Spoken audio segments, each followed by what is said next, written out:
Welcome to K gambit. நம்ம இன்னைக்கு பார்க்க போகிற டாபிக் அண்டர்ஸ்டாண்டிங் டைவர்சிட்டி, பன்முகத்தன்மை புரிந்து கொள்ளுதல்.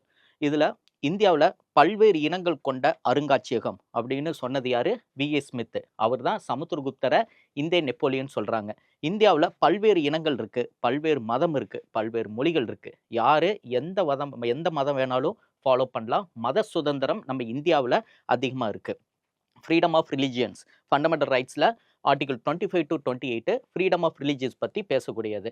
லாங்குவேஜ் அட்டவணை 8வது அட்டவணையில் லாங்குவேஜ் பற்றி பேசக்கூடியது. இந்த மாதிரி பல்வேறு இனங்கள் அந்த நம்ம இந்தியாவில் இந்த நீக்ராய்ட்ஸ், காக்கசைட்ஸ்னு சொல்லிட்டு எக்கச்சக்கமான நிறையா பல்வேறு இனங்கள் கொண்டது தான் நம்ம இந்தியா. அதில் மத சமத்துவம், மத சார்பின்மை, இந்த மாதிரிலாம் இந்தியாவில் பல்வேறு இனங்கள் இருக்குது. அது நாம் மத சுதந்திரத்தோட நம்ம சுதந்திரமாக ஃப்ரீடமாக நம்ம அதை ஃபாலோ பண்ணலாம். இதில் ஹெரோடோட்டஸ் அவர் என்ன சொல்கிறாருன்னா, இந்தியாவில் பல்வேறு இனங்கள் இருக்குது, அதில் அதிகமான மக்கள் தொகையும் இருக்குது அப்படின்னு சொன்னவர் யார்? அது ஃபாதர் ஆஃப் ஹிஸ்ட்ரி, வரலாற்று தந்தை ஹெரோடோட்டஸ் சொல்லியிருப்பார். அபேர் குரம்பி அவர் என்ன சொல்லியிருப்பாருன்னா, language is a vehicle of communication சொல்லிட்டு சொல்லியிருப்பார். Language is a vehicle of communication. இதில் ரொம்ப முக்கியமாக பார்க்கக்கூடியவங்க ஹெரோடோட்டஸ், ஏஎல் பாஷம், அதுக்கப்புறம் அபேர் குரம்பி, இவங்களாம் ரொம்ப முக்கியமானவங்க. இந்தியா எண்ணற்ற அதிசயங்கள் கொண்டது இந்தியா, அதிசயம் அதுதான் இந்தியா அப்படின்னு சொன்னவர் யாரு? ஏஎல் பாஷம். இந்த மாதிரி நிறைய அறிஞர்கள் நம்ம இந்தியாவை பற்றி நிறைய புகழ்ந்து இருக்கிறாங்க. வாங்க பார்க்கலாம்.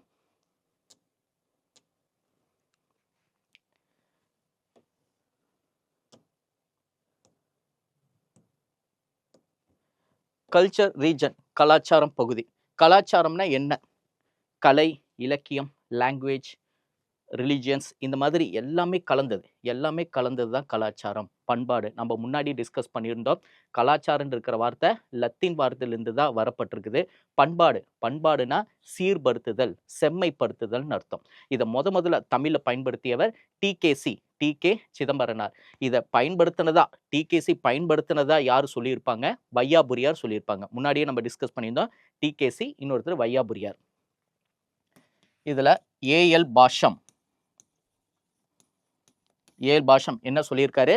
எண்ணற்ற அதிசயங்கள் தன்னகத்தே உடையது இந்தியா, அதிசயம் அதுதான் இந்தியான்னு சொல்லிட்டு சொல்லியிருப்பாரு ஏஎல் பாஷம். அபர் குரோம்பி இவர் என்ன சொல்லியிருப்பாரு? Language is a vehicle of communication. Language is a vehicle of communication சொல்லியிருப்பாரு அபேர் குரம்பி. ஹெரோடோட்டஸ் வரலாற்று தந்தை ஹெரோடோட்டஸ் இவர் என்ன சொல்லியிருப்பாரு? இந்தியாவில் பல்வேறு இனங்கள் இருக்கு, அதில் அதிக மக்கள் தொகை இருக்குன்னு சொன்னவர் ஹெரோடோட்டஸ். வி.ஏ. ஸ்மித் இவர் எத்னாலஜிக்கல் மியூசியம்,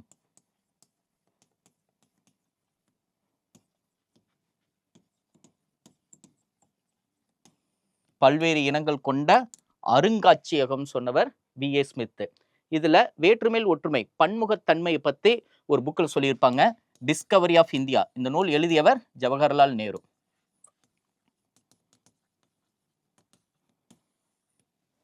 அப்போ யாரெல்லாம் நம்ம இதில் வருவாங்க?